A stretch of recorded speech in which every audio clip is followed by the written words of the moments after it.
Question चल रहा है बेटा 2.5 का सेकंड पार्ट। पिछली वीडियो में हमने फर्स्ट पार्ट डिस्कस किया था, अब सेकंड पार्ट डिस्कस करेंगे हम। बहुत इंपॉर्टेंट क्वेश्चंस हैं बेटा, ये नर्स्ट इक्वेशन बेस्ड क्वेश्चंस हैं जो एग्ज़ाम में डेफिनेटली आते हैं। आयरन Fe2+ फॉर्म बना रहा है और यहाँ कंसनट्रेशन दी हुई है 0.001 मोलर। सॉल्ट ब्रिज है हमारे पास, H+ ions, hydrogen gas at 1 bar pressure, platinum surface पर। ठीक है जी। अब हमें क्या निकालना है? EMF निकालना है। ई सेल क्या होता है बेटा? फॉर्मूला लिख लेंगे, E0 cell minus 0.059/n log concentration of anodic by concentration of cathodic. ठीक है जी। तो अब हम सबसे पहले क्या निकालेंगे? E0 सेल निकालेंगे। E0 सेल क्या होता है? E0 of cathode minus E0 of anode. तो हमारे पास कैथोड क्या है? ये पूरा पोर्शन क्या होता है? एनोड का होता है, ये कैथोड का होता है। तो मेरे पास है H+/H2 कैथोड और E0 है यहाँ पर Fe2+ से Fe, जिसकी वैल्यू होती है 0 और आयरन की वैल्यू होती है बेटा -0.44। तो हमारे पास E0 सेल कितना आ जाएगा? 0.44 वोल्ट। तो ये मैंने ब्रैकेट में रख दिया। अब यहीं से आप देखो कितने इलेक्ट्रॉन्स ट्रांसफ़र हो रहे हैं।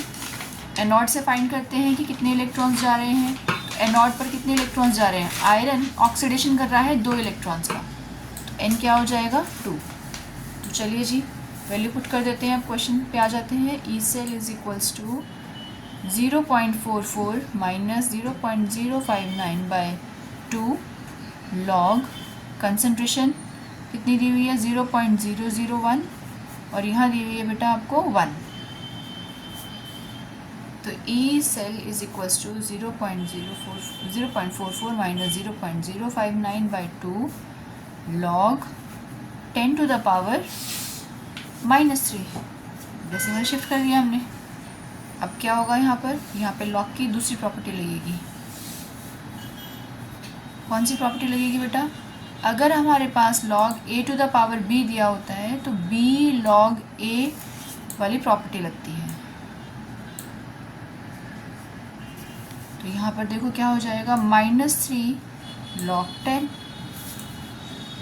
E cell is equals to 0.44 minus 0.059/2 into -3 log 10 1 होता है, तो माइनस माइनस प्लस हो जाएगा यहाँ।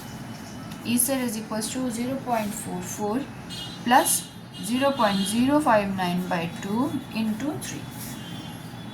अब आप इसको फर्दर सॉल्व करो। E cell is equals to 0.44 plus multiply करेंगे इसको हम, तो आ जाएगा बेटा ये 0.1773